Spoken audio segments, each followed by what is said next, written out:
It is 9:30 on a Thursday night, and you're tuned into Beltway Radio and Beyond, which can mean one and only thing. Uh-oh.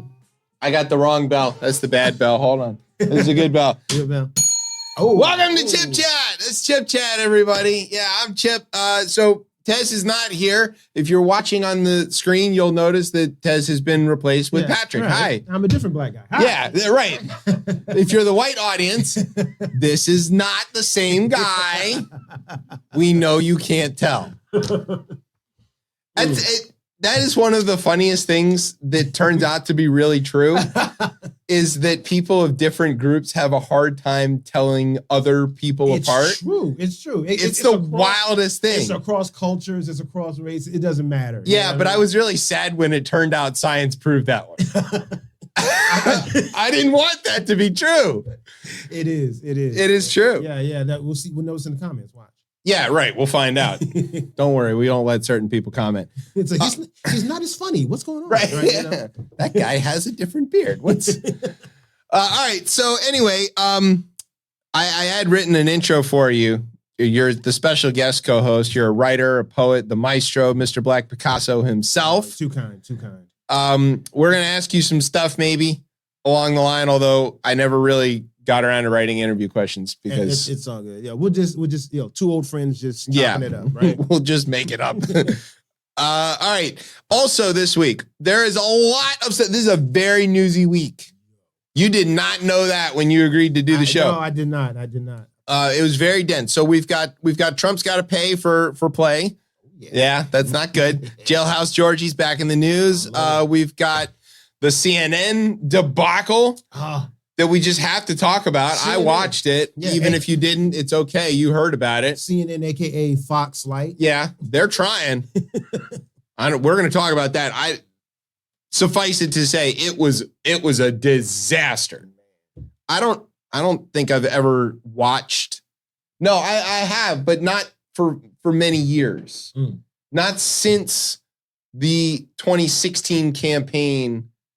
Or the 2020, I think maybe even in 2020 they kind of learned a little bit, but like I haven't seen a decision that bad made involving live television maybe since like Janet Jackson. Like that was a bad move and a very predictably bad move. Yeah. It really was. So anyway, there's a lot of stuff. We got a lot of things to talk about. So, do you know how to do the word thing? Remind me real quick. So the way this works is 100 years ago when Larry and I were doing the show, one day we said, grab some buds, it's Miller time. And we smashed the two logo or slogans together. And then like a week later, there was the big SAB InBev merger. And so we took credit for that, as one does on this show. So since then, we have been trying to cause other things to merge. Okay. We have been unsuccessful, but it's still worth trying. Okay, so what are we going to try this time? So, well, you have to pick a word and don't tell me, and then I will pick a word and not tell you, and then you'll say your word, and then I'll say my word, and we'll see if it works or not. At any point during the show? Or no, like right now. I'm going to tell everybody, sit back, grab some, and you're going to say the thing, and I'm going to say a thing. Okay. And then it's not going to make any sense. Gotcha. Yeah. Gotcha. This is why he's a guest co-host. Sorry. It's okay. Tez still doesn't write a word either. He's not prepared either. Okay. So also when we do this, if it does work, we want some of the credit. So just be ready for massive credit when we cause the world of finance to move. Okay. All right. Hey, I'm ready for it. Yeah. I'm ready for it. We're gonna get famous tonight. This moment. You ready? Everything I did before. No, all of those albums and everything else you did led up to this moment. Just leading up to right now. Okay, are you ready? You've got a word? Sweet baby Jesus. Okay, let's go. Okay. So sit back, grab some fuzzy dice. It's Burger King time. You're listening to the best show, the only show, Chip Chat on Beltway Radio and beyond. I love it. Sweeps.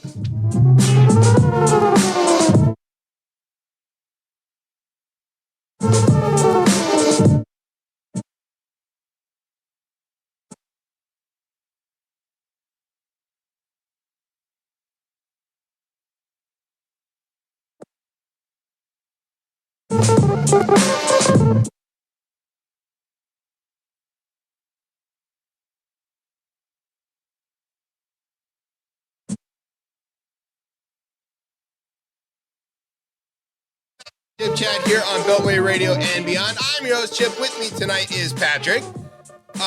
You want to be Patrick or Black Picasso? What do you want to be? You can change up all throughout the day. I can switch up. Yeah. You know, creatively, when I'm on stage doing my thing, I'm Black Picasso. But right now, I'm just Patrick. You're just Patrick. Yeah. It's not just Patrick. Well, hey, you know. I mean, my mama likes just Patrick. You know. Oh, that's right. Okay. Well, let's make sure she's happy.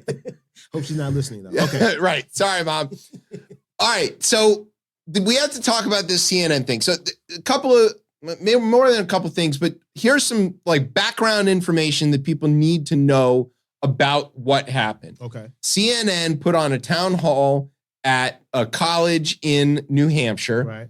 And they filled the audience with what they said were likely Republican voters, some of which were officially Trump supporters in the primary, which is still a year and change away, and some of which claimed to not be. But that was a lie. They were all Trump supporters. They were all also very white. Hey. Like paper towel white. As a Trump supporter is supposed to be. As Tommy Tuberville said today, a white nationalist is a MAGA Trump voter. And I'm not making that up. He did say that. He said that. Right. They said, the reporter said, what is a white nationalist? He said, it's Trump Republican voter. Right. And then they were like, you sure about that one? There's no doubt. You want to say that one out loud? There's no doubt. Now, a Trump supporter may not necessarily be a white nationalist, right? No, but I think if you're voting for Trump, you are voting for a white supremacist, Christo-fascist ethno-state. That is what they want.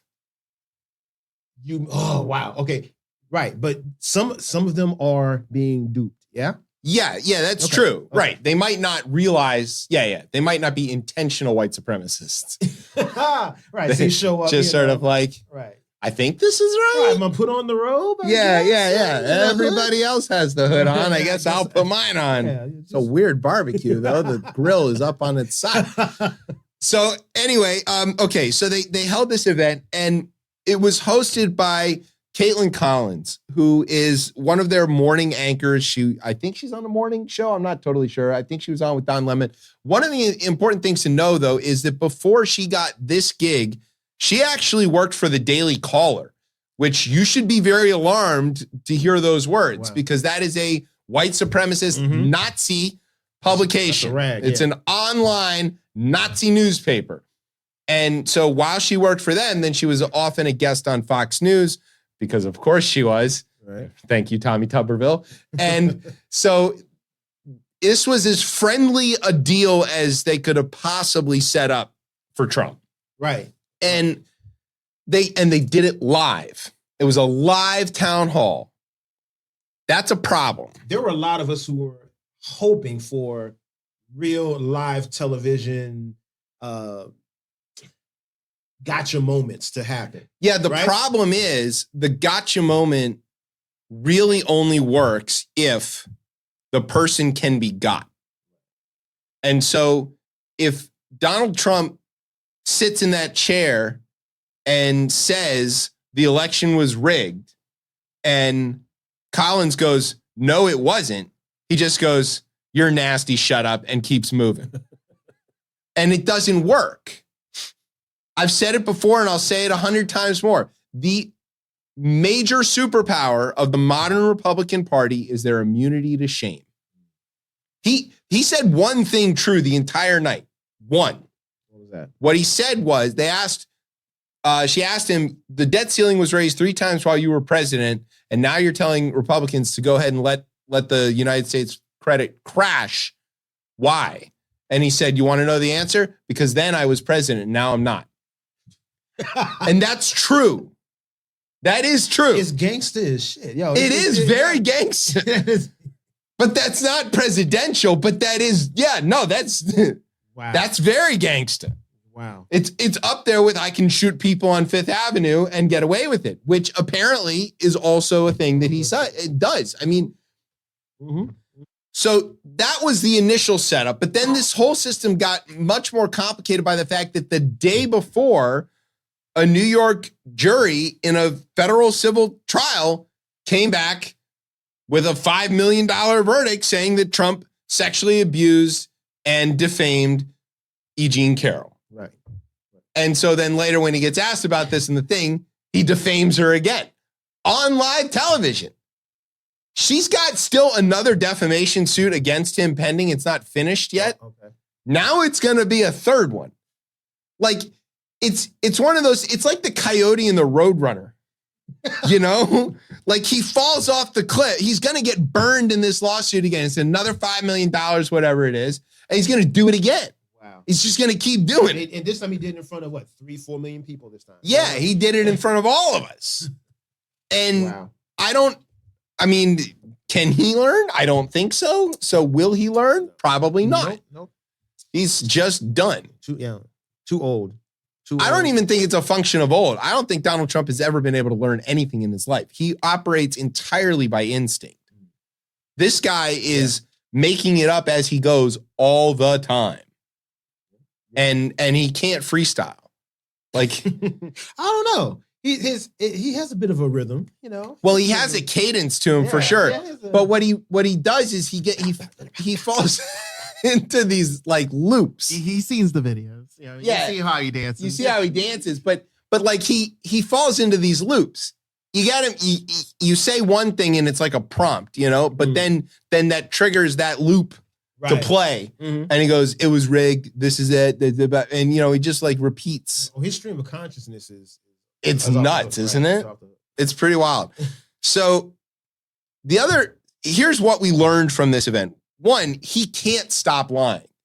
This was this great opportunity, if he wanted to win an election, to just politically answer all these hard questions and get away from this stuff and become less distasteful to the great American middle. But he could not do it.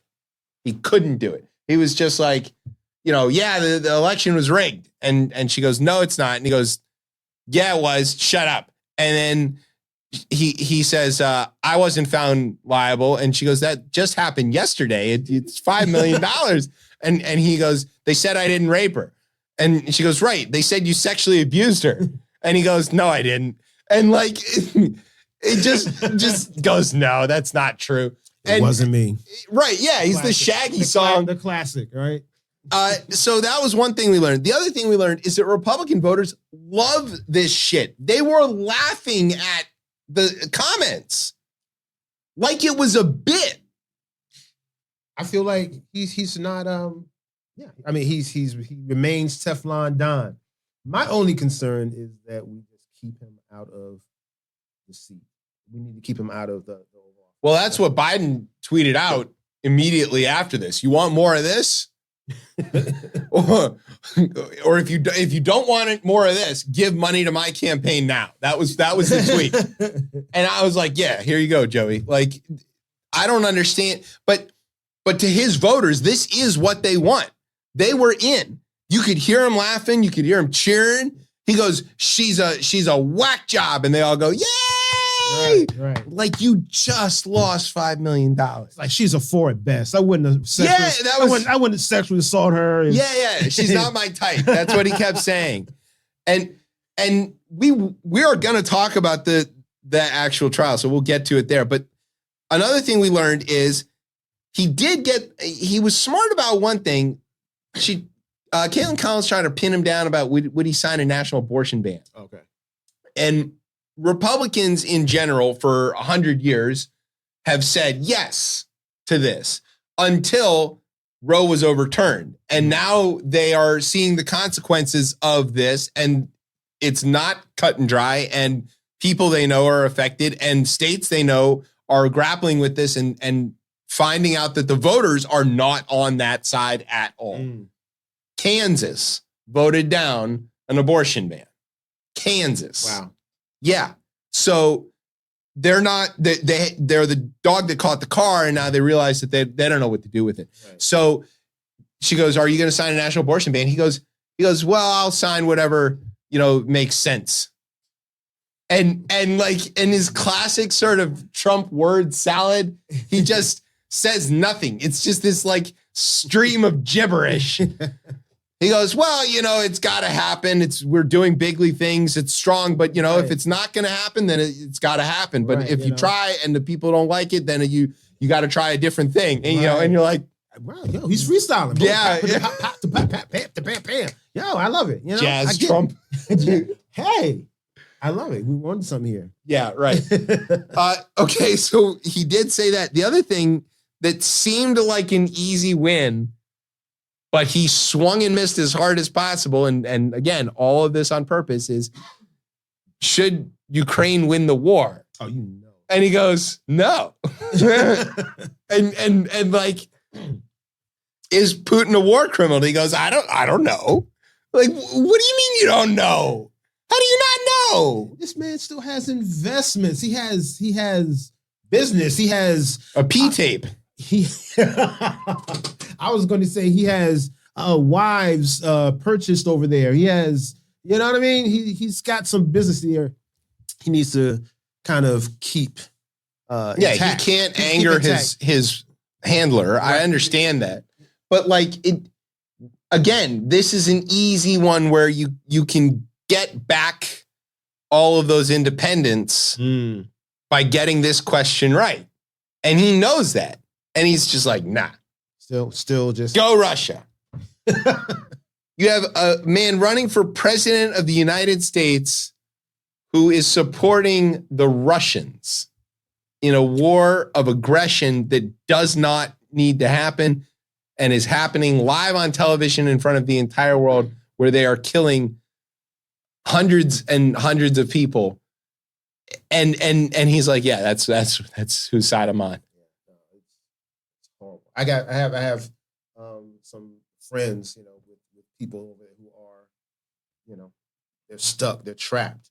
You know what I mean? And family here, they can't get in contact with them. They don't know right. if they're, if they're alive, if they're okay or anything.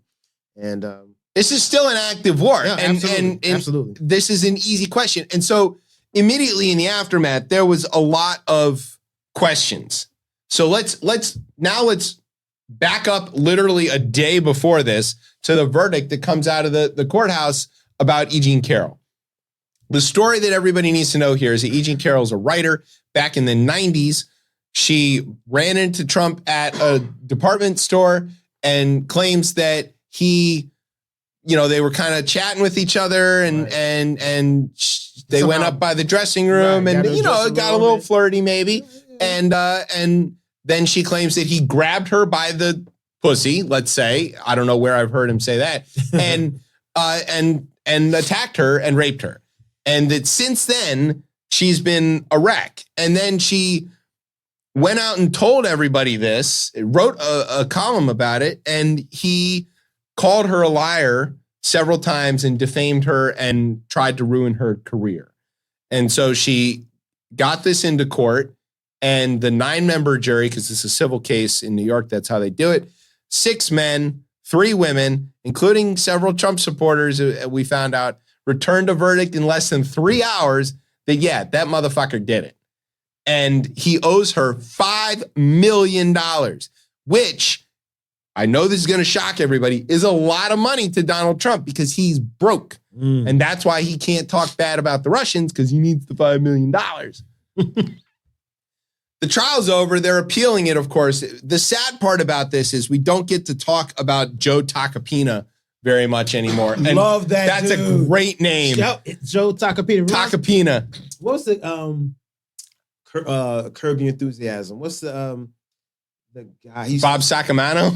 That's It gives me that vibe. from Seinfeld. Yeah, gives me that vibe. Yeah, Bob Sacamano. Yeah. So you've got Joe Tacopina, with great name. Apparently, at the end of the trial, he like shakes hands with Carroll's lawyer and goes like, "Good game" or whatever. Because he understands he's a lawyer. He doesn't actually believe any of this stuff. He's all part of the game. Yeah, that's exactly what he said, and that's exactly what he sounds like. What a great name, Tacopina. Oh, Tacopina. Yeah, Yeah, I love it. If he doesn't open a restaurant, I'd go. Welcome to Joe Tacopina's, where every day is Taco Tuesday. Like, come on, you gotta go. How would you not? I'd be there on Monday. Yo, the calamari. Right. Great. Just the way he talks. Oh man, I love it. It's always funny when people who sound like that are also actually lawyers, because there's like a perception of what that accent.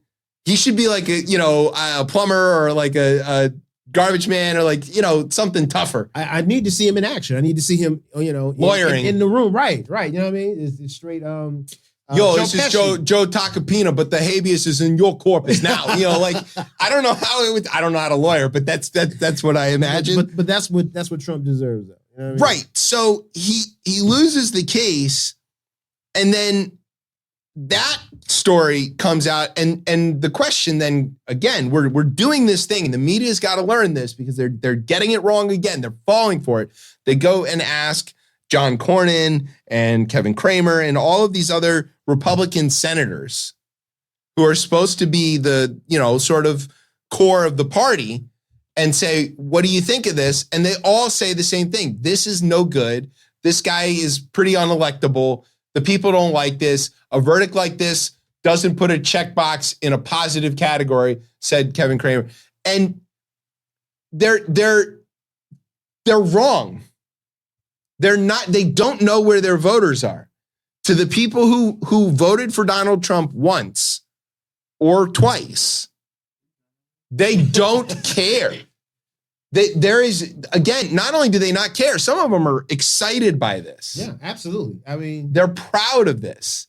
Yeah, if they weigh the pros and the cons, they weigh their principles, right? They don't have. Right. The little bit that they have against what happened. And they're like, I need this man to make me feel, Yeah, their identity is tied to it. So it just becomes this thing of like, literally no matter what happens or what he's convicted of or what he's proven to have done, they wear it like a badge and they go, yeah, he did it. Yeah. And go, and he was right to do it. He should do it again.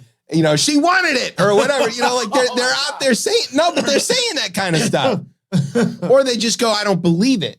And you go, he was convicted, he has to pay. And they go, no, he doesn't. That's right. You fall for that. You're so stupid. You listen to the media. Right. Joe Tacopina said he didn't do it. He didn't do it. You know how I know he didn't do it? Because he was recording Home Alone 2. He was appearing at Home Alone 2 at the same time that the alleged assault happened. You know what I mean? It's always something.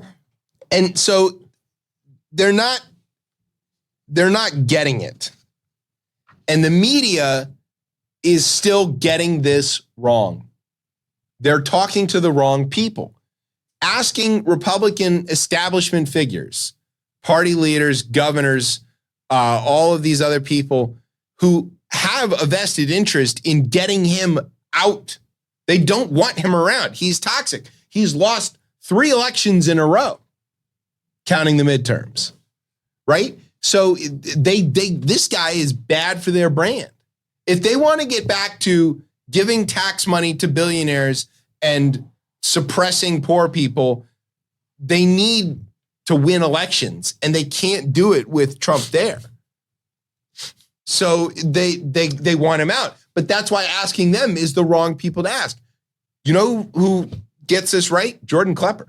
He goes to the Trump rallies and he love Jordan Klepper. And he asks them all of these things, and he does the fact check live, and he goes, this is what happened. And they go, no. That's who you need to be listening to, media. Jordan Klepper is incredible. And he'll expose the hypocrisy and just the fact that they are gonna, the doubling down on the idiot. Yeah. But remember also that every time he does that and he confronts a Trump voter and he catches them in their own bullshit, it doesn't convert that voter.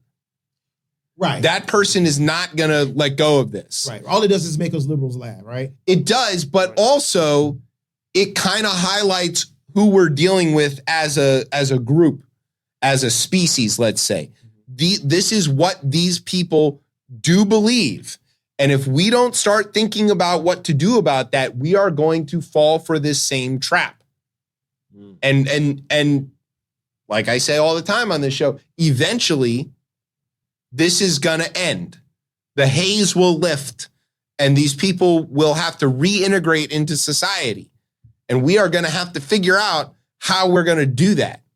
Are we going to let them back in? Are we going to forgive them for this fever dream that might last 2 decades long? What are we going to do? Nope. No, right. Thanks, Brian. I mean, do we cast them into the sea? Do we build a little ethno state for them in Idaho and make them live there? What do we do? I hope they remain. Number one, I hope they remain in their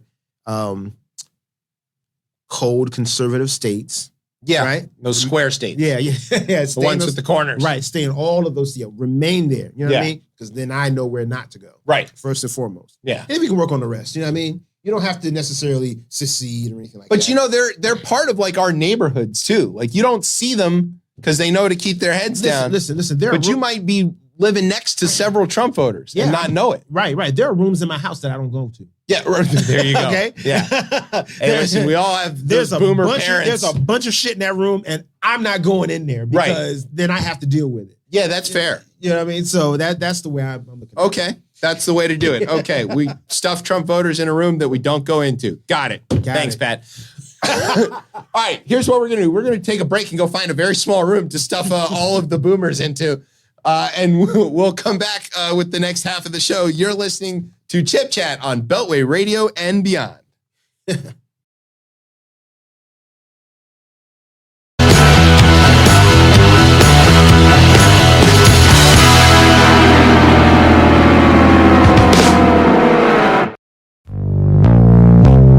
it's true.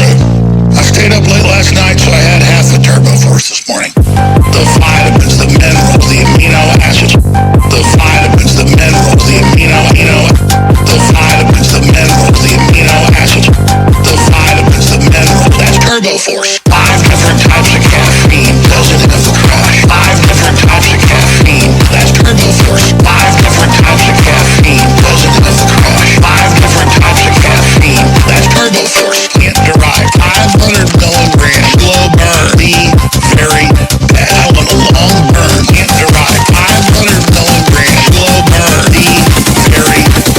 That's turbo force. I tell you what, I'm feeling a lot of energy. My brain's sure working good right now. Good right now. Good right now. Pre-workout, next level, turbo force. Turbo force. Pre-workout, next level, turbo. It's turbo force. And get the fish oil. I'm sick of all these witches and warlocks. You're full of shit. Pumpkin popsums, I'm sick of it. You keep interrupting me. And all of it's lies. Because you're lying. That's why. Oh, there's energy and now we're done with Trump. You said he was the Messiah. You said he was invincible. I will not suffer your Q people after this. I knew what you were day one. I know what you are now. Witches and warlocks are full of shit. Pumpkin popsums, I'm sick of it. You keep interrupting me. And all of it's lies. Because you're lying. That's why every goddamn thing out of your people's mouths doesn't come true. You said it was all over. You told us to stop. You.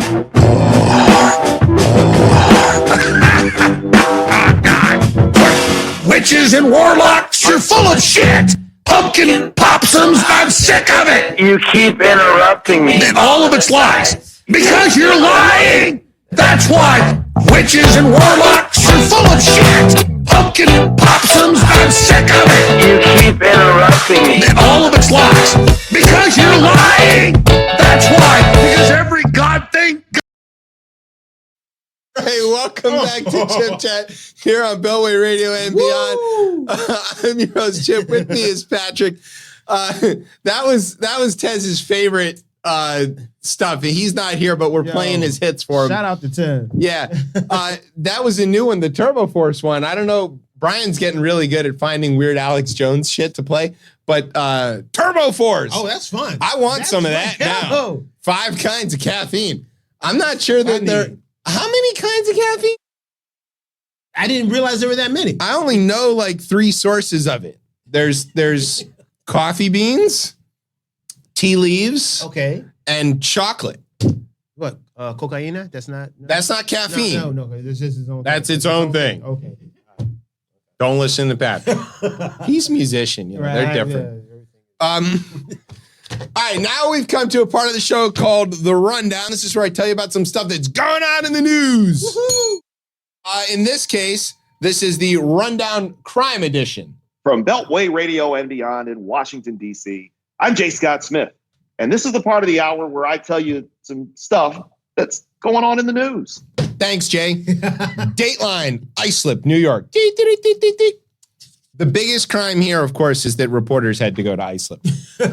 Have you ever been to Islip? I have not. It's where the Isles used to play.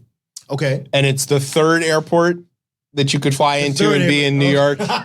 You know, there's LaGuardia and Kennedy, and then there's Islip. Okay, yeah. Then you have to drive for about 4 hours after. Yeah. You also have to drive your airplane there. Like Islip's airport will not accommodate anything with wings. That's how small it is. It's just a disaster of a place. The Isles used to play there in a building that was constructed in the 1830s, and it has holes in it.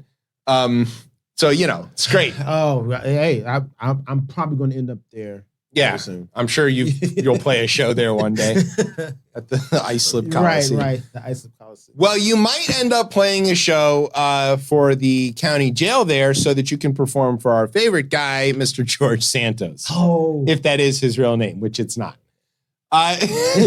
So we all know that this guy also can't stop lying about dumb shit. I mean, just the dumbest stuff to lie about. Look how far it's gotten him, though. Yeah, all the way to 13 counts of federal indictments. He's facing 13 charges of various felonies. They're all related to finances and lying about stuff on his forms. The list is long, right? Yeah, no, I got it. He lied about founding an animal charity. Yes. Which also involved him defrauding the Amish of all people. Wow. Because, you know, how can you do that? He showed them a phone and was like, woo. No, what he did was he bounced a check on him. He wrote a check for $15,000 for some puppies, and then in Pennsylvania, and then left. And they took the check for whatever reason, and then he took the puppies, and then the check bounced because he didn't have any money. How about this one? He lied about his mother's death being related to 9/11. He claimed his mom died in 9/11 several times, despite the fact that she didn't, and was very obviously alive in 2006 when she finally died, something like that. And he said his mother was in the Holocaust. He said that his grandparents were Holocaust survivors, grandmother, right, and that they were Jewish. But then he's not. And so then he tried to cover that up by saying he was Jewish. Jewish. I get it. Meaning I grew up in New York, so I'm Jewish. I'm Jew adjacent. Yeah. Jew adjacent. Everybody's Jew adjacent. Yeah, we're kind of everywhere. Yeah, but I get it. If you know how to order in a deli, you can maybe claim something. He's really good with claiming a connection to whatever the cause of the day is. Correct. He claimed to have employees who died in the Pulse shooting. Right. Very not true. Wow. He did not have employees at all. As a matter of fact, he lied about working at Goldman Sachs. He lied about all the money that he had, but he did all of a sudden get some pile of money. And that's part of what this indictment is about. One of his PACs was raising money left and right from all of the voters and people who were supporting him for his campaign. And then they did not spend it on the campaign. What did they spend it on? Car payments, his credit card, fancy suits, Makeup because he was a drag queen. Yeah. Well, he was a drag queen, and then he claimed he wasn't a drag queen. The pictures look really nice. I mean, I'm just saying. I mean, He claims he's gay. I'm not even sure that's true. I mean, it would be cool to be gay, to be a gay senator, right? You know what I mean? It would get you. Yeah, if you're running in like that part of New York, being gay is probably helpful, even on a Republican ticket. Or just insinuate a little bit. You Yeah. don't have to really come out. Just kind of, But he says he's out. But who knows? I mean, look, I'm not saying there's a way to test that exactly, but I'm not going to find yeah, I'm not going to ask him. But what I'm saying is like the dude, so 13 counts. He stands accused of deceiving donors in his campaign, misusing their money for his personal gain, as well as defrauding the entire state of New York. He's alleged to have made false statements to the House Committee and Ethics because he lied on his financial disclosure form, said that he had all this money that he didn't have. Then he said he didn't have all this money that he did have. And he didn't say where the money came from, Russia. Yeah. He faces 7 counts of wire fraud. Wire fraud is this great catch-all. It means you defrauded people, but you used a wire to do it. And it is so broadly written that it means like you sent an email, wire fraud. Well, yeah. We'll talk about broad interpretations later. I'm You sure. telegraph something, wire fraud. Cash App, wire fraud. wire fraud. Yeah, if it involves a wire, it is wire fraud. If it involves the mail, it is mail fraud. Gotcha. So those are the different kinds of frauds that I'm not a fraudster. 3 counts of money laundering. Now, knowing George Santos, he probably does. Oh, hey, look. I mean, who hasn't laundered a little bit of money? You know what I mean? Yeah, it's stuck in your suit that you paid for with campaign finances, and then it just goes through the wash. Right. Oh, look. Hey. Yeah, how did that happen? Hey. It's clean. And it was through the usual suspect places, dry cleaner, car wash, and a barbershop. Beautiful. It's all cash based. Nice, Come on. nice. Fucking moron. 2 counts of lying to the House. If convicted, he faces a maximum sentence of 20 years, which is for just a wire fraud. If he's found guilty on multiple counts and sentences, judge could make them concurrent or he could make them serve all of them out. According to prosecutors, Santos falsely claimed to have been unemployed. This is the good one. Claimed to have been unemployed in the summer of 2020. And so then he applied for COVID benefits through the state of New York. This is where he defrauded New York. So he applied for benefits from the New York State Department of Labor. He continued to falsely certify his unemployment throughout the following spring and received $24,000 in benefits funded by taxpayers as part of an expanded social program. Then he turned around and put on his financial disclosure form, said he was employed by Goldman Sachs that whole time, which was also not true. Hey, look, I'm impressed. I'm actually impressed. My hats off to you, I'm a creative guy. You're more creative than I am. You can think up all kinds of stuff. It's debatable. Could you possibly think up this many ways to crime?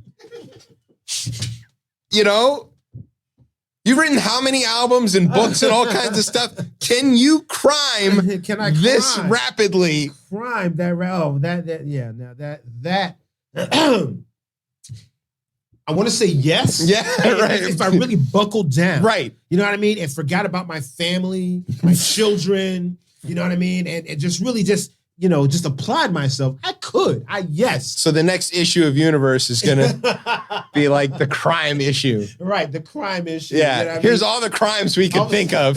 All of a sudden, the hero just like, you know what? This is for the birds. Let's crime. Yeah, let's crime. Yeah.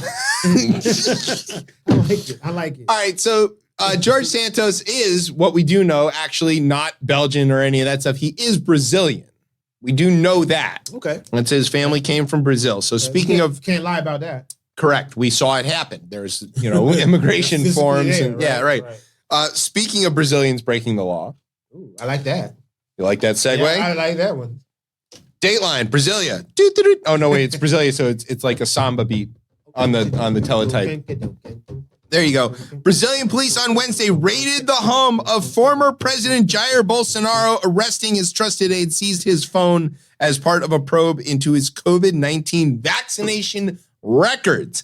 The investigation may answer questions stick with me now, Okay. about how Bolsonaro, a strident COVID skeptic who vowed to never get a vaccine, was registered as vaccinated and health records made public in February. So this guy is like the Latino Trump. Yes, he's sort of famously, that's what people were calling him, was like South American Trump or whatever. Okay. But it turns out he was running a vaccine card mill out of his house. They was printing up millions of these fake vaccine cards. Nice. Yeah. That sounds like a pretty nice hustle. Like if you came up with it early enough. Well, he didn't do it that early. He did it after everybody else mostly had their cards, which is why he couldn't sell any of them. And then he came to the United States after he tried to coup his country after he lost his election to Lula. And all of a sudden he had his card to get into Miami. How did that happen? Criminals. Yeah. Fucking moron.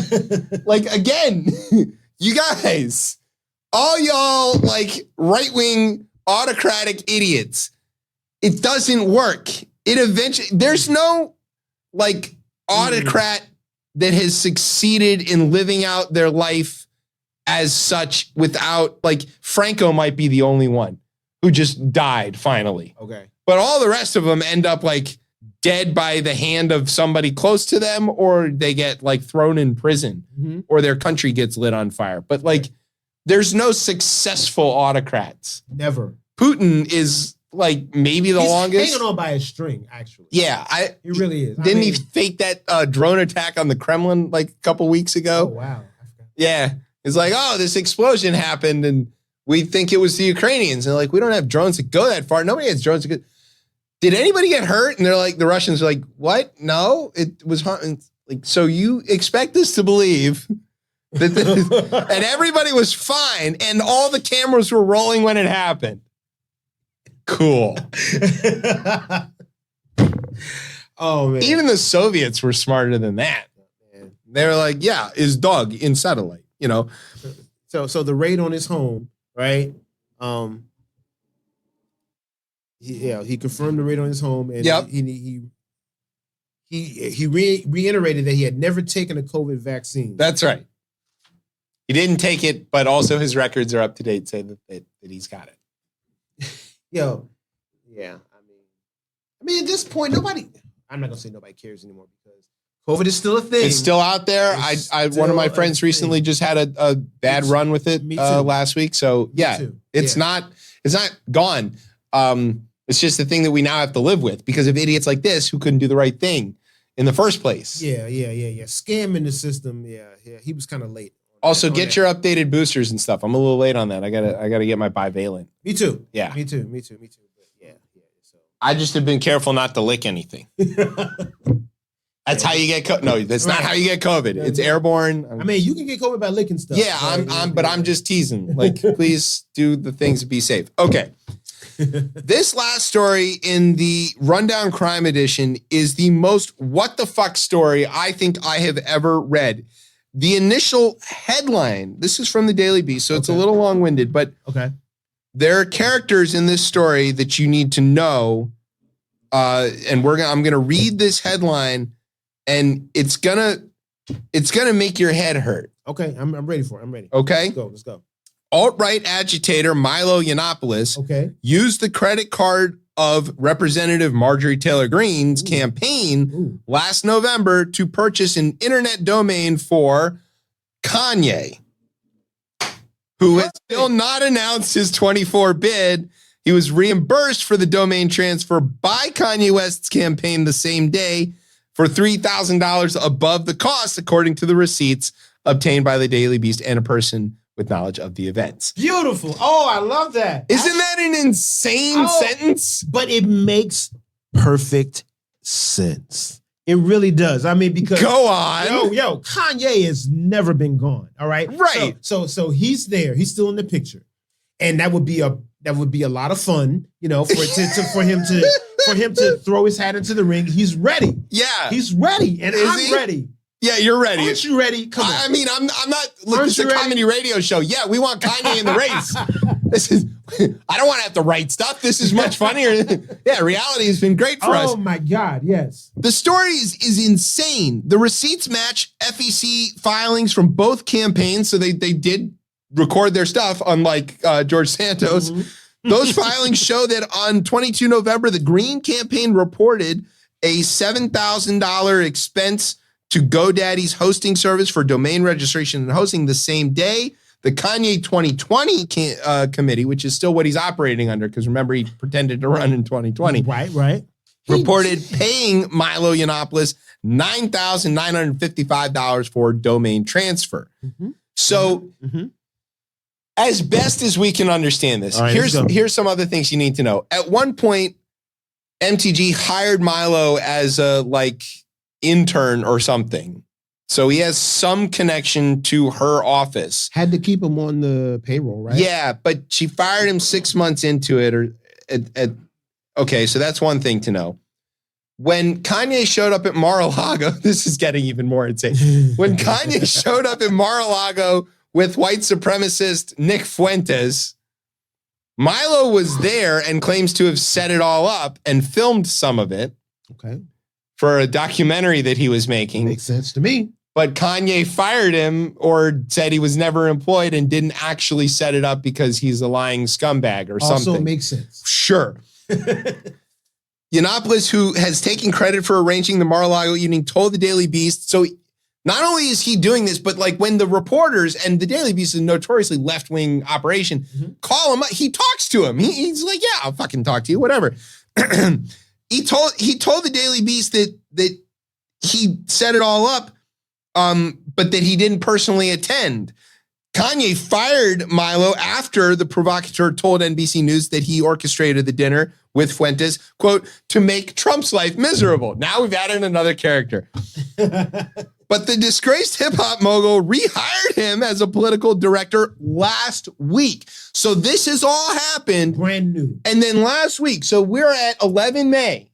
Today is 11, right? Sometime in the last 10 days or so, Kanye made a call to Milo Yiannopoulos and said, come on back, buddy. We need you. Right. Because the key word is provocateur. Yeah, right. You said it. That's true. They do share that in common. Right, exactly. And they are twins in that. Kim regard. dodged. So, shout out to her. Clever lady. Got what she needed, got the thing, and then out. Right. Smart. Right. That's business. It was all business. I'm just saying. Yeah, I'm sure there was some love in there, I'm sure, at some point. We seen the Ray J tape. We know it was all business. Yo, you're making me spill stuff. Yo, sorry. Okay, this gets worse, though. The transactions are coming to light after Kanye's latest treasurer resigned on Monday. Today's Thursday. Okay, he resigned on Monday. He's the second treasurer to jump ship in the last 6 months.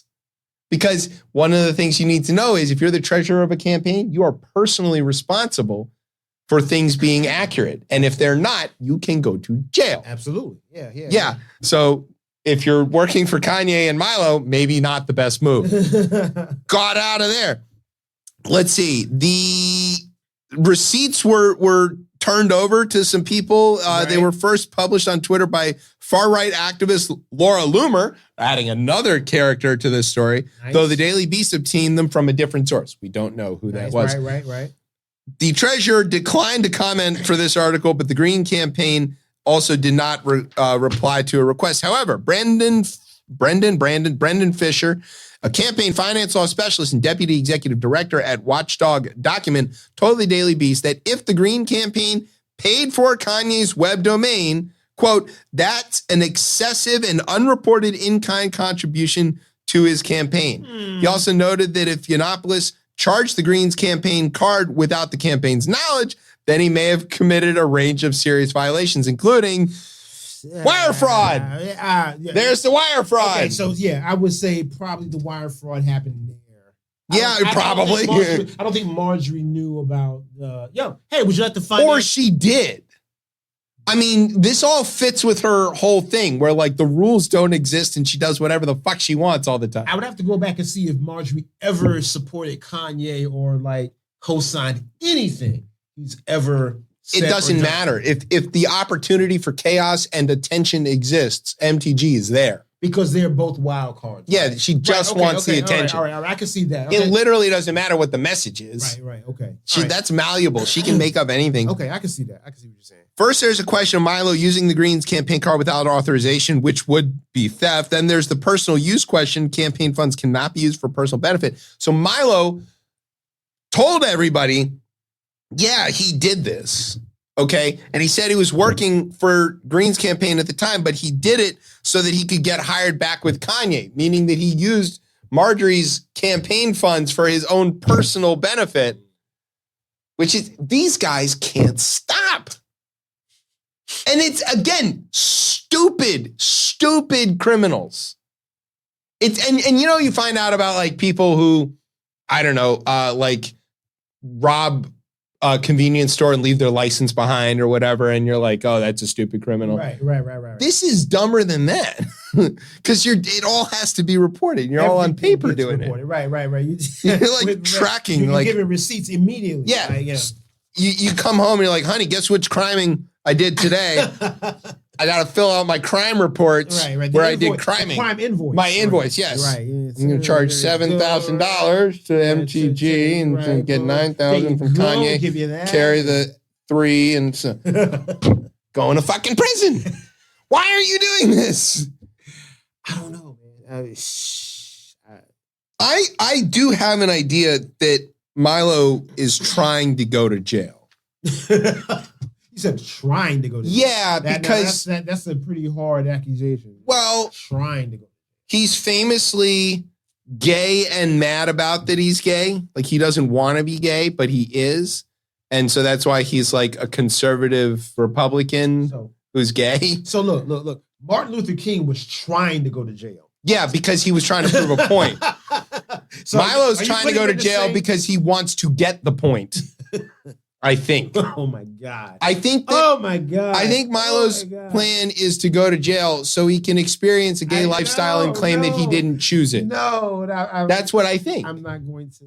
No? I'm just going to. It could be. It's not impossible. Okay, here's what we're going to do. We're going to take a break while Patrick digests that idea. Could be a little rough. Oh my God. And when we come back with the third half of the show, we are going to talk about my favorite neighbor, Clarence. Oh, yeah. Clarence. He's having a great week. So you thought you get out of this? No, you're not, neighbor Clarence. You're on the list, buddy. All right, we're going to take a break. You're listening to Chip Chat on Beltway Radio and beyond. Yeah. Street Balls.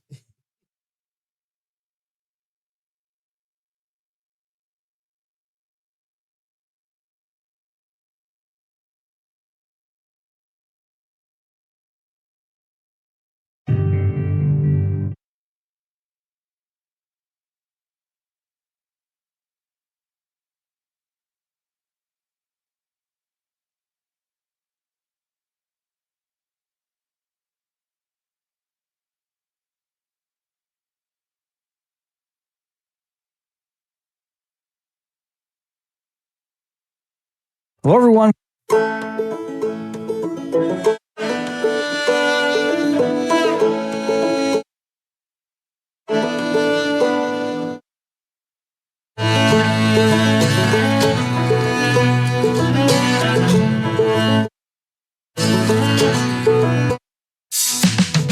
I knew you were the one and only, and I knew that you would always know me, 'cause you were the one kept me from feeling so sad and lonely in my life. And I never knew life could be so wonderful, that there could be someone who was so beautiful.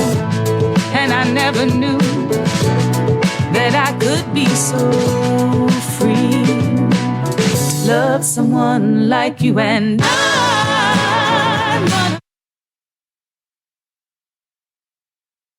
I'll be with you.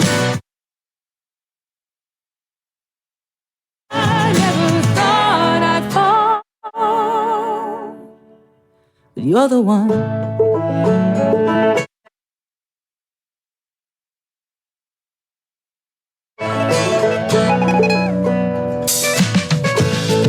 life was drawn shades of gray, and that was how I would live my everyday, and aimless, no direction found. My destiny was going through the motion. Sweet, sweet smile, and then you put your cheek right next to mine, and all those shades of gray, they turned into a new technicolor world, and I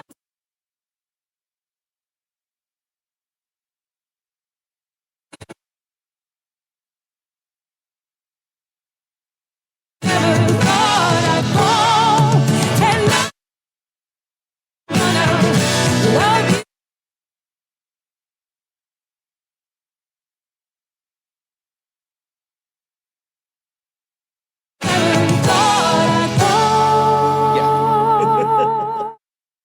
We'll have to talk about that one later. Yeah, that's going to be an off-air conversation.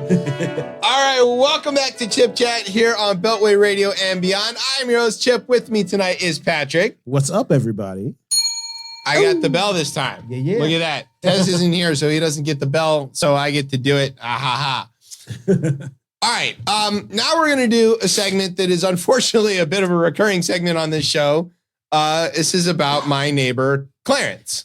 What did neighbor Clarence do this time? Well, it's not so much what he did, it's what he didn't do, which is report all of the stuff that his friend, whose last name is Crow, which again, Harlan Crow, whose father's name is Jim. This is not one of those things where I'm making up stuff because it's funny. Are you serious? I'm just telling you, this, I mean, it couldn't be more on the nose. That's beautiful. All right, let's hear it. All right. So what we have been learning, ProPublica has been doing this investigation, and they continue to turn up more information. And what we learned a few weeks ago, we found out that the Crows were flying the Thomases out, on all these expensive trips and doing all this stuff. And he didn't report any of it. And then we found out in the next report that they were giving money to his wife and her consulting company, Ginny Thomas, and to do what seems to be somewhat unspecified. Okay, now that's the scary part. Well, no, it got worse. So then also apparently Ginny and Clarence were the legal guardians of one of their nephews, whose name is Mark Martin. And he was, a bit of a troubled kid, and so needed to go to some of these boarding schools, including one called Hidden Lake Academy that was shut down in northern Georgia because it was a death camp. Oh, shit. I know several kids who escaped from there. Oh, shit. Interesting story. That's another day. Wow. I'll tell you about that some other time.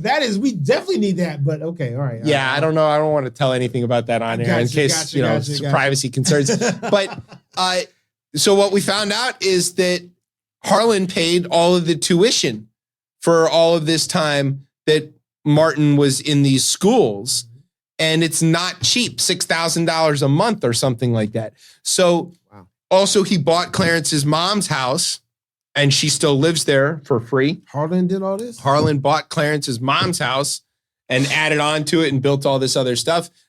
He's legally required to have reported all of this stuff, but he didn't because he doesn't think the laws apply to him, or because, and I'm going to say this again, he can't read.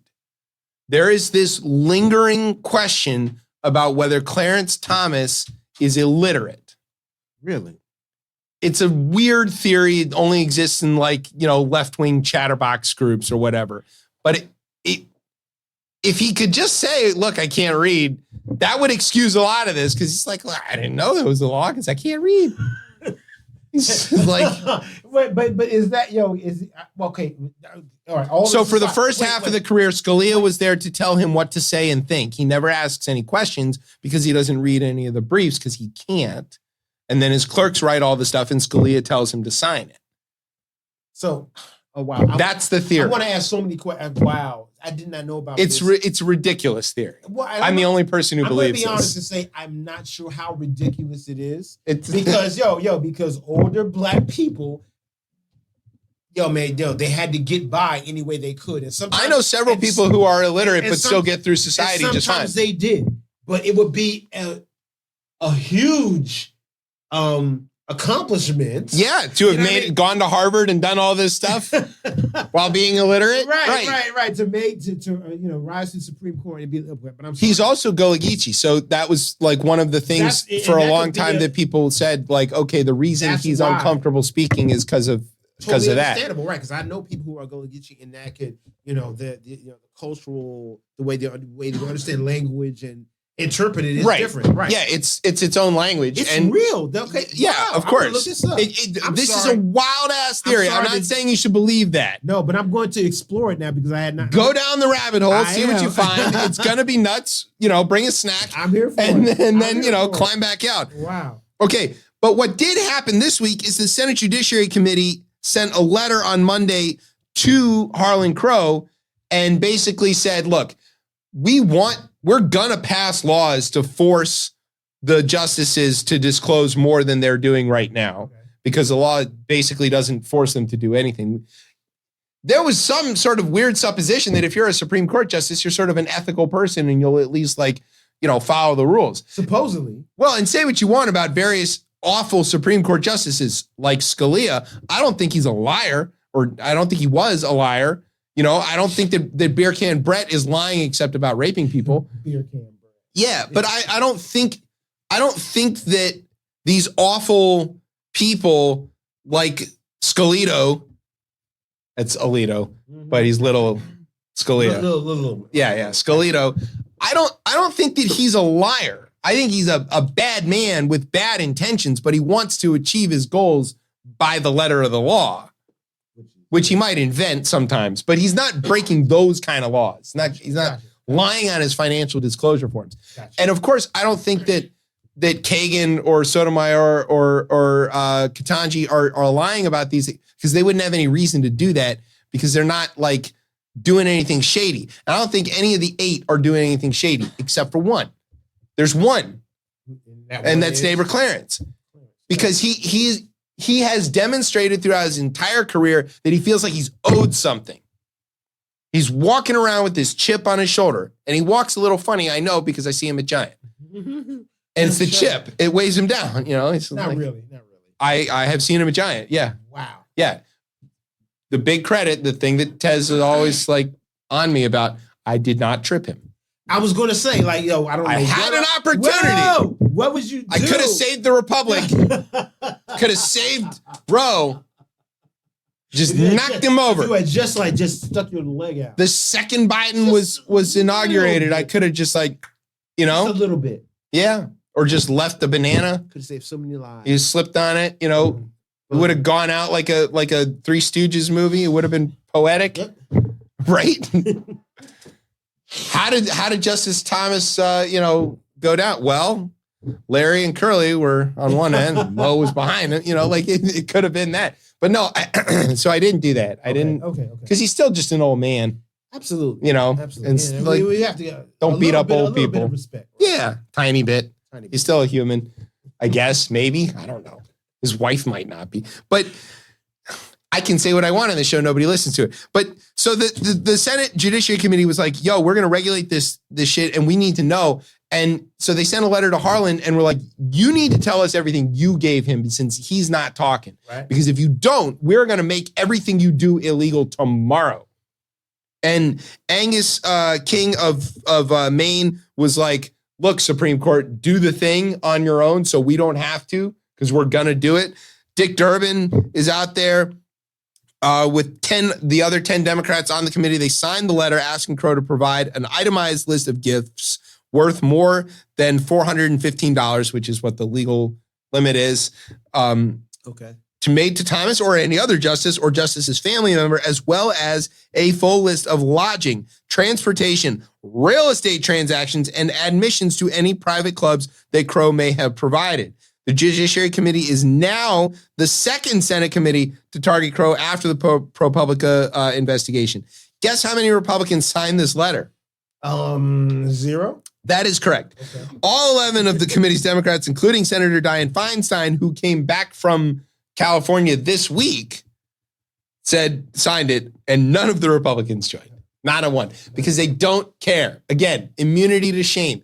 Ted Cruz loves to talk about law and order and all this kind of stuff. They love law and order. Love it. Like Sam Waterston, love it. And they are like, not when it's our guys. Oh, no. Law and order only applies when it's to... But he's that. Who? Clarence is black. Is he? I know he doesn't know. Right. Sure? No, see, that's the right answer.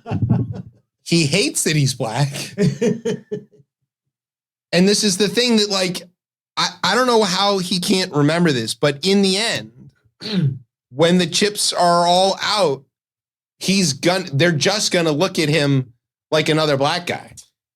You know, it doesn't matter how much he cozies up to the white supremacists. In the end, in the end, but you know, if he plays his cards right, he'll never have to experience that, and he'll never have to experience what is called. And I'm gonna make a little slight segue into what is called the nigger wake up call.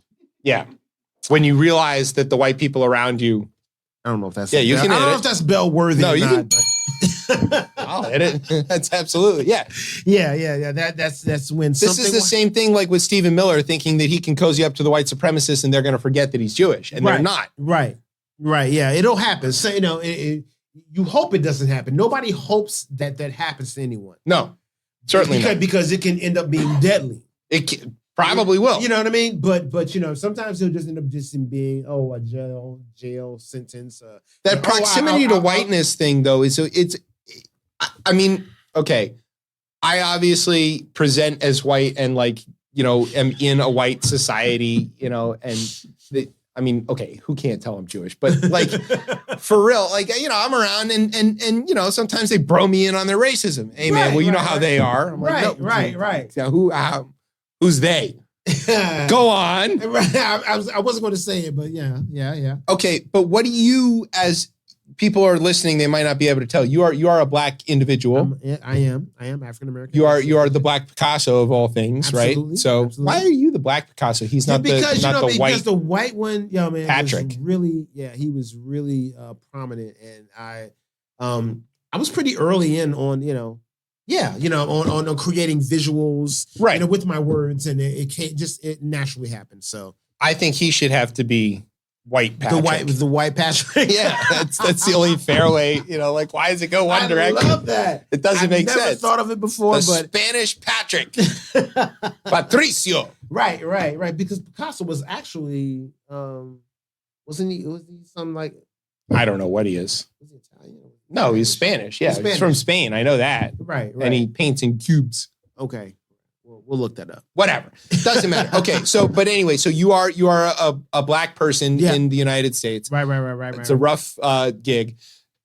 What do you think about this sort of proximity to whiteness gambit that Clarence and other people like him are making? You know, like Tim Scott is sort of in the same category, I would say. Byron Donalds is in this category where like they're cozying up to people who are directly harmful to black folks in this country, and they're somehow thinking that this is gonna work out for them. Yeah, I mean, look, it is. I think everybody needs that, or some of us need that. I'm going to call it the Negro wake up call. You know, what's his name? Lieutenant Governor, North Carolina Lieutenant Governor Mark Robinson. Oh yeah, he had a good. Oh my God! Right, Brian, don't play that. If you can find the audio, don't play it. But that was. This is the. He said, if you can find it, don't play it. Don't play it, but go watch it. Maybe I don't know if Brian's white. He doesn't feel these things, but like, it's What did he say? He said that black people owe reparations. Reverse reparations. Right. For what our predecessors, our ancestors went through, and we owe reparations to America for what they bringing you here and giving you this all this wonderful opportunity that we have before us. He had this whole speech. It was beautiful, actually. Kanye's. It was a choice. Ben Carson, it's Ben Carson's another one. Yeah, I mean, it was actually. I mean, if you listen to it, and then the verbiage is beautiful, the way that they presented the way he delivered it. Yeah, I mean, the way he presented it. You know what I mean? But when you analyze it and think about what he's really saying, it's some bullshit. Well, it's one of those things where like he's going down this path, and you're like, all right, where's he going with this? And then this hard left, and you're like, whoa, buddy, right, because he's not saying we owe our ancestors or we owe our. He's saying we owe America reparations. Reparations. And yeah, that is not the case. Somebody sent me that video, and I'm mad at them for doing it because that hurt me to listen to. It was it definitely. So I guess I say all that to say that there are certain people who need that nigga wake up call, and that's all I can say. I mean, how does it come to Clarence Thomas? What is the mechanism by which this wake up call comes? Is it his wife leaving him for a white guy? Ooh, that's beautiful. That could happen. That could very easily happen. I know the neighborhood. There's plenty of white guys around. Matter of fact, nearly all of them. You know what I mean? Yeah, I mean, depending on how he's handling things. Her name is Virginia. He married somebody named Jenny. Jenny. Yeah, no, everybody's got like an Aunt Jenny that's like a different, no, her name is Virginia. She goes by Jenny Thomas, and she looks like a Jenny. Her middle name is Jefferson Davis. And if he could have married Virginia Jefferson Davis Thomas, he would have. Oh my God. Yeah. So it's a beautiful thing.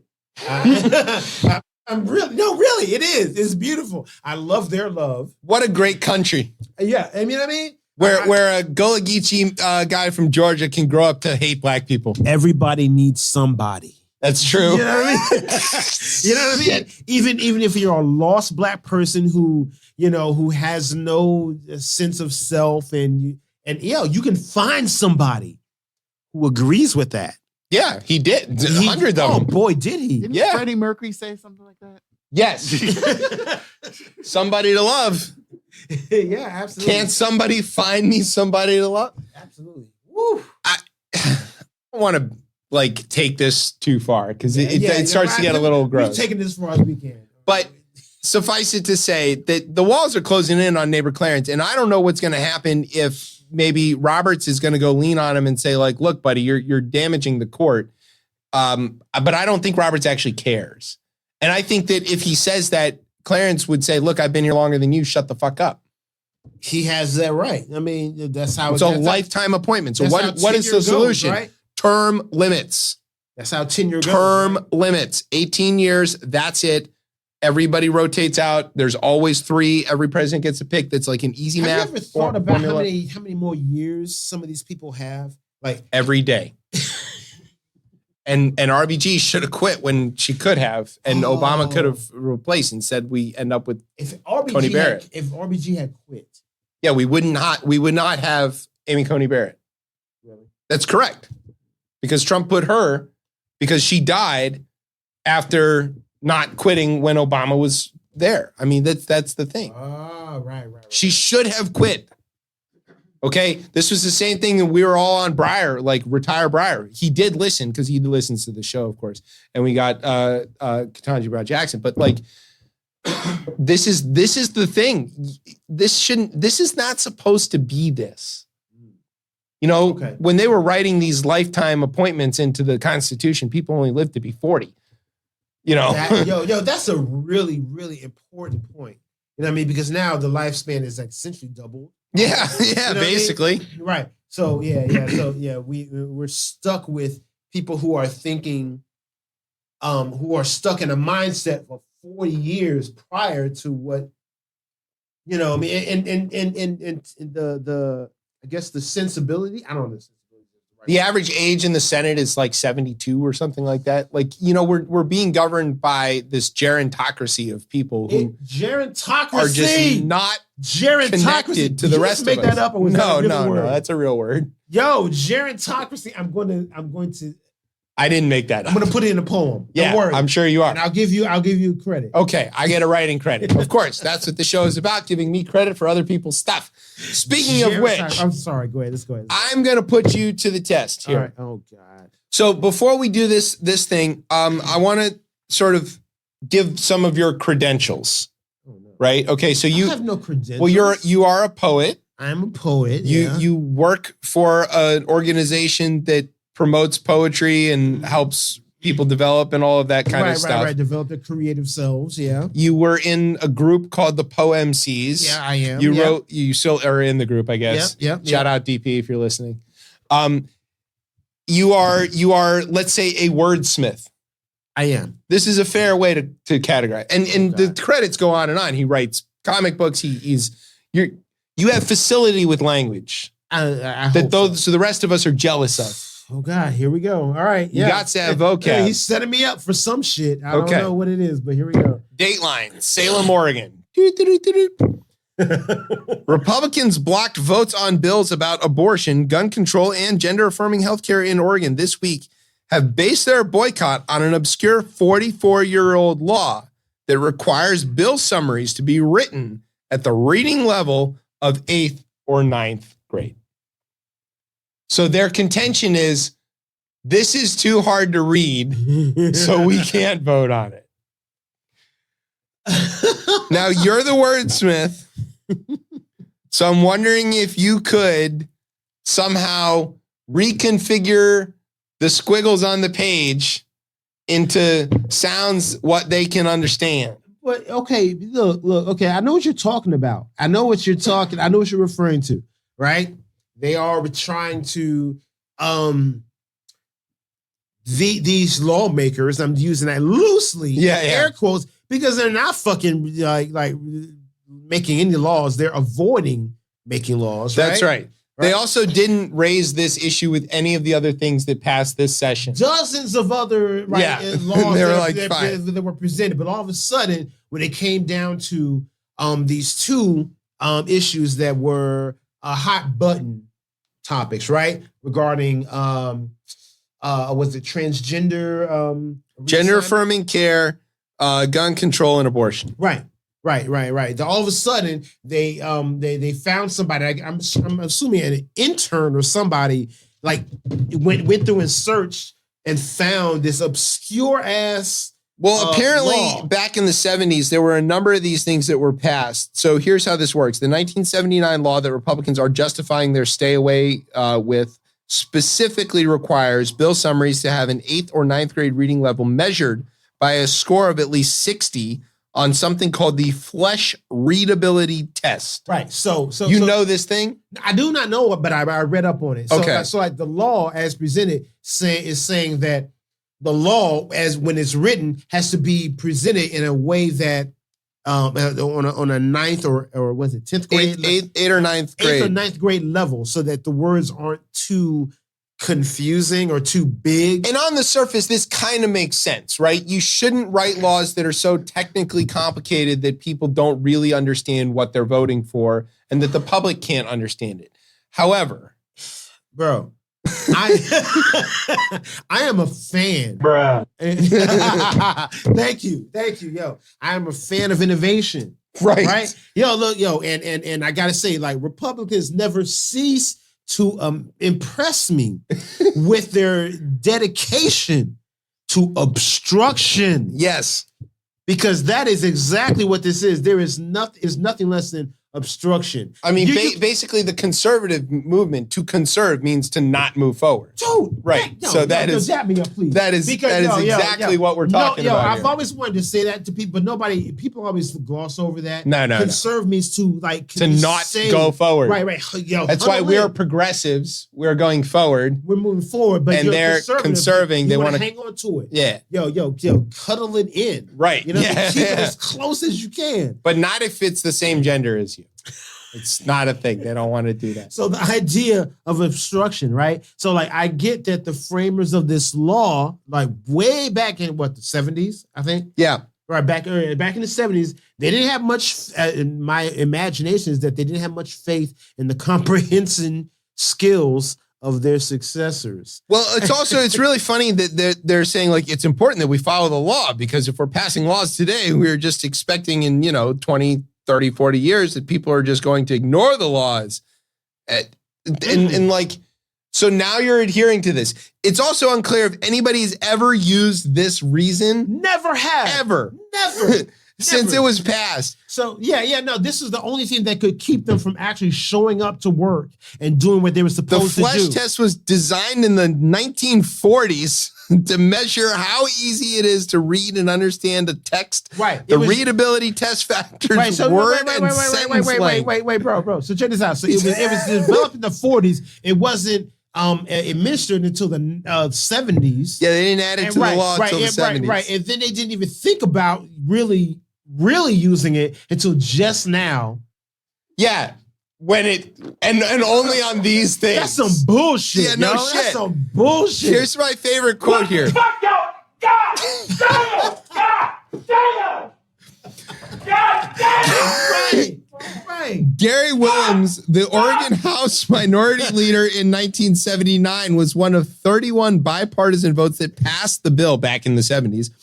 On Monday, the 85-year-old Republican addressed the resurfacing of the law in a statement released by the GOP senators who are refusing to show up to work. Quote, transparency prevailed then as it should today, Willems said. The law is the law, and I'm glad the Senate Republican caucus is attempting to enforce the statute today. In an interview with the Associated Press, however, Willems said his memory of the political moment of 1979 was shaped the readability law was fuzzy, and he described it as, quote, minor legislation. Yeah, right. At the time, it was minor legislation, but all of a sudden, it is just the end-all, be-all that can shut down this whole thing. All right, so let me say this real quick, because I know we're going over. No, it's fine.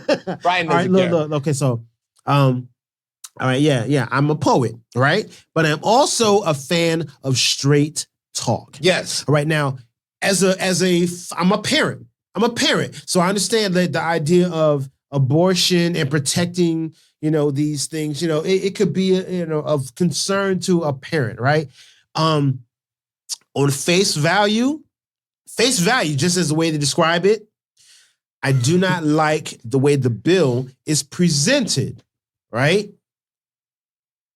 But upon closer scrutiny, you will see Can't say scrutiny. That's a 10th grade word. Oh, what? It's too high. I skipped over. Upon closer looking at. A person looking. Yeah. If you look I closer, looked at it harder. If you looked at it harder, yeah, you will see that the idea. Okay, so in the state of Oregon, because that's where this is happening. This is in Oregon. Okay. A very small percentage of kids will get away with having an abortion without parental involvement. Yeah. I bet these numbers, like in the area, 7,000 kids will have an abortion. Most of them will have parental involvement. That's one of the laws that they're fighting? I didn't know which law about abortion they were like. Well, yeah. That's okay, what it was. Okay. Yeah. The deal is, I believe you can't have an abortion without parental consent. I'm sorry. They're making the law, or the presented law is that they're allowing kids without parental consent. Right. Okay. Right. Kids from 14 and up to have an abortion without parental consent. Now, the deal is, I'm saying, but historically, that's basically not happened. Historically, it's never happened. It's right. Yeah. Right. So what they're saying is, right. So like out of those 7,000, maybe 5. Yeah. Right. Out of those 7,000, maybe 5 of those kids with this new law being implemented would get away with having an abortion without their parents knowing. Without their parents knowing. Yeah, of course. So, and several of them would have been paid for by these Republicans that are trying to not do anyway. it. Yeah. Anyway. 100, wow. Yeah. You just really. I stand by that statement. 100% of elected Republicans have either had an abortion or paid for an abortion in their lives. 100% of them. No doubt. So anyways, yes, I say all that to say that, the majority of these underage abortions do involve parents. Of course. Yeah, obviously. Right. You know what I mean? So just the fact that it's worded in such a way, I understand that it makes people concerned. What word is above a 9th grade level in this that is driving them crazy? Could you imagine if we applied this same rule to like language? What would music sound like if it had to be written at a 9th grade level? Like it would be awful. Hello, we're hearing it now. No, okay. Maybe you're hearing it. The rest of us are listening to good music. But like, could you imagine like Lauryn Hill submitting the lyrics and being like, all right, I'm ready to do this track. Let me go lay it down. And they run it through the flesh test and they go, sorry, you're going to have to dumb this down several grade levels. We can't understand all these words. There's too many syllables. And that's why she's always late at her concerts. Oh, that's why. She's rewriting. Yeah, she's right. She's dumbing it down. That's pretty funny. You know what? See, I'm not even sure Taylor Swift can get down to that level. Nobody can. Right. No, not even what's the dude who's kind of secretly racist? What's the country singer who's secretly racist? It's a lot of them. I know. That's why I said it like that. It's not so. The Morgan. Morgan Wallen. Is that his name? Yeah. I'm it's sorry. not secretly. Morgan Wallen, I'm sorry. He got caught saying the N-word a lot. Saying the N-word a whole bunch of times. So yeah. That's on you, bro. Yeah. I liked your music. But I think that's above the grade level, too. I think the N-word is above 9th grade.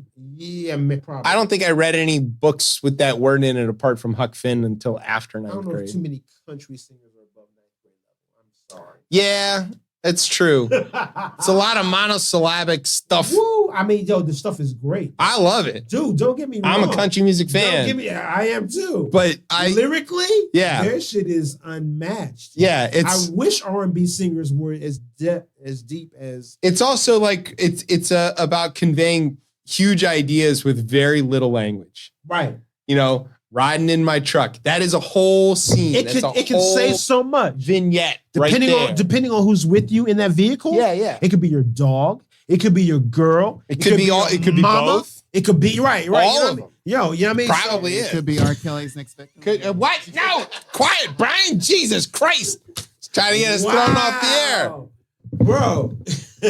Maybe And Brian's. I'm not drinking. Yeah, right. Maybe Brian's a Republican. All right, here's some other news.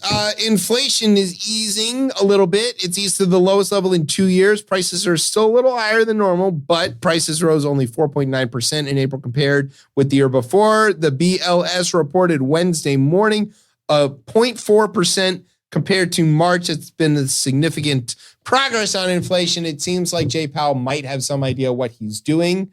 I'm not saying he does. I'm saying he might. The soft landing is possible.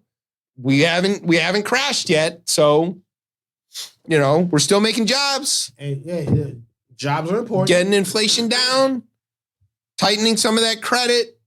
I've noticed egg prices have dropped a little bit, so that's pretty good. Right? Oh, is that the barometer? Because that was never the right barometer because it was caused by the avian flu. You dummies. I'm talking about, it's inflation. Joe Biden did the blah, blah, blah. Was the avian flu ever really there? I don't know. Yeah, it killed like half the flock. Okay. Yeah, so the laying flock was all dead, and that's why egg prices went up. So did we have a barometer for this thing? A good thing to watch is really this number here, what you're getting from Bureau of Labor Statistics, because they use what they call a basket of goods and services. Because it was written back in the 30s or something. Sound right? The basket. The basket of goods is what they use, and then they use. There's two kinds of inflation. There's CPI, and then that's the consumer price index, and then there's the core inflation rate, which is when you take out food and fuel prices. So you're looking at things like paper or desk chairs or whatever. That is a more accurate way to measure inflation because it's a little less volatile. But even if you're looking at the core. Or if you're looking at the wider CPI or even the chain CPI, which is even a better thing because it's a little more spread out, we're seeing all of this stuff is basically working. Okay, all right. And so all of the things that they said sort of early at the increase in inflation with this is transitory, it's going to go away, is true. It's just the time frame was longer than people really were ready to talk about. The war in Ukraine caused a big shock. The end of the pandemic and the increased demand, the choking of the supply chain caused big shocks in prices. Okay. Some of those things have smoothed out. Okay. And so we are seeing less inflation according to these numbers here. Gotcha. And, we saw the prices for home loans are sort of stabilizing. They're still much higher than they were, but that's still better than, they couldn't get, they're not going up, it's there. And it's all happening without a recession. That's kind of like the major thing, right? Usually what happens is you have growth, then you have crash. Right. And the Fed was like, I think there's a way to come down slowly. And everybody is like, we have no economic model for this. We don't understand. Right. Things happen in waves. We're watching innovation there's no in way real to time. Control the wave. There is, but there's a lot of factors you might not be able to control that can change the shape of the wave very quickly. Okay. But what's happening now is a whole new theory is being developed and tested in real time. And so we're waiting to see if this works. So far, the numbers are pretty good. Don't know if they're going to stay going good, but these are pretty good. All right. Okay. Remember how you said neighbor Clarence might wake up to the fact that it turns out he's black? It's not as funny, but the gunman in Allen, Texas, who shot everybody because he's a white supremacist, is named Mauricio Garcia. Oh. So white supremacy has managed to infiltrate people who are not white. And this is going to come up to them too. Stephen Miller. It's the same thing. Okay. All right. Yo, man. I do have something to say on this, man, because, the idea of white supremacy infiltrating people who aren't white is not new. No. It has been here since 1619. Yeah. I would dare to say, because, we always, you listen to conservatives and the first thing they love to say is that you people sold yourselves That's right. to each other, because that was what you right. There is nothing better for a white supremacist than to find a black guy who agrees with them. Right. You'll say, you black people sold each other sold other black people to us so that makes you I like your white guy accent too. That's pretty good. Yo, man. That's my drunk accent, actually. Oh, okay. So yeah, don't even. So, man, what's happening? Man, what that is the idea of the power isn't in the person who's doing the selling. The power is in the structure. Of course. You know what I'm saying? So the idea is that the too often we picture the face of hate or white supremacy, to be somebody in the hood, right? Burning a cross or whatever. But that's not the case. I mean, no. There's something that was set in place way before that shit. Right. White supremacy is a system. Right. It was way before that. You might not even need any people to keep it running. Like it's so deeply ingrained that it's just sort of self. Right. It's autonomous. It could be a George Zimmerman. It's exactly right. You know what I mean? As George, who is he identified as Latino. He is. But he he was white. He aligned himself with white supremacist views more or less, and saw a black person as a threat. Right. You know what I mean? Enough to kill them. Yeah. Do you know what I mean? Stuff like that. This guy shot up an entire mall, and he had a right-wing death squad. The patch and all this stuff. Right. He had the patch on his right. You know what I mean? So he identified with these white supremacist views. Yeah. You know what I mean? So it's not I don't want to say that it's ever just specific to a particular race, because we just talked about North Carolina Lieutenant Governor, the guy who said the black people owe reparations. Oh, yeah. Yeah, he's in that same crew. You know what I mean? There's two things about this story that are worth pointing out. One is what you're saying is that white supremacy is not just perpetrated by white people. Right. But the other thing to pay attention to is that there's these symbols and stuff that are out there. And if you don't know what they are, you might see them and not get it. But the people who those things are meant to signal to are getting it. They're getting it, right. Even the subconsciously.